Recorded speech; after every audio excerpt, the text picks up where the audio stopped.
सुप्रभात बच्चों। हम आज कक्षा 7 के व्याकरण के फर्स्ट पार्ट भाषा और व्याकरण के संबंध में बात करेंगे। भाषा शब्द की उत्पत्ति संस्कृत की भाष धातु से हुई है, जिसका अर्थ होता है बोलना। मनुष्य जब बोलता है तो उसके मुख से जो सार्थक ध्वनियाँ निकलती है, उनसे शब्दों का निर्माण होता है। भाषा के द्वारा विचार प्रकट करने के लिए शब्दों और वाक्यों को बोलकर या लिखकर प्रयोग किया जाता है। यह प्रयोग भाषा कहलाती है। जैसे उदाहरण के तौर पर देखते हैं कि अरे आनंद, तुम कब आए, है ना, 1 घंटे से यहाँ बैठकर तुम्हारा इंतज़ार कर रहा हूँ। दादाजी, मैंने अपनी कक्षा में प्रथम स्थान प्राप्त किया। उपरोक्त दिए गए पहले चित्र में आनंद और प्रज्ञा बातचीत करके अपने मन की बात प्रकट कर रहे हैं, और दूसरे चित्र में अंकिता पत्र लिखकर अपने मन के भावों को प्रकट कर रही है। तो इस प्रकार से हम कहेंगे कि भाषा सार्थक ध्वनियों का ऐसा मेल है जिसके माध्यम से हम अपने मनोभावों और विचारों को एक दूसरे से बोलकर या लिखकर प्रकट करते हैं।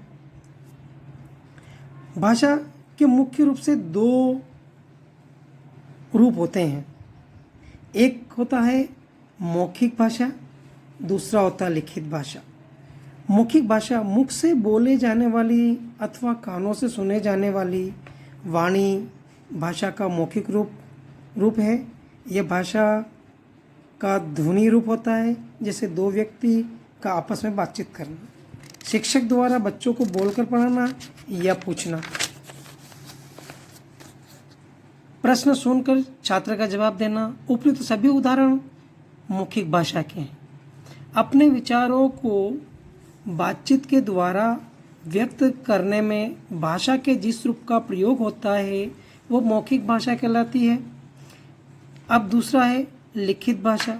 भाषा का लिखित रूप भाषा का लिपि रूप होता है।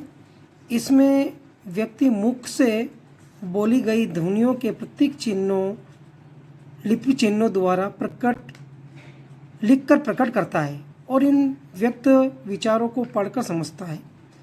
पुस्तक, पत्र, समाचार पत्र आदि लिखित भाषा प्रयोग की जाती है। भाषा का लिखित रूप उसे स्थायित्व प्रदान करता है। दादाजी रामायण पढ़ रहे हैं, मनोहर कहानी लिख रहा है, बच्चे कविता याद कर रहे हैं, वैभव अपनी गृह कार्य कर रहा है। उपयुक्त सभी उदाहरण लिखित भाषा के रूप में हैं। तो हम ये कहेंगे कि अपने विचार को लिखकर व्यक्त करने में भाषा के जिस रूप का प्रयोग होता है वह लिखित भाषा कहलाती है।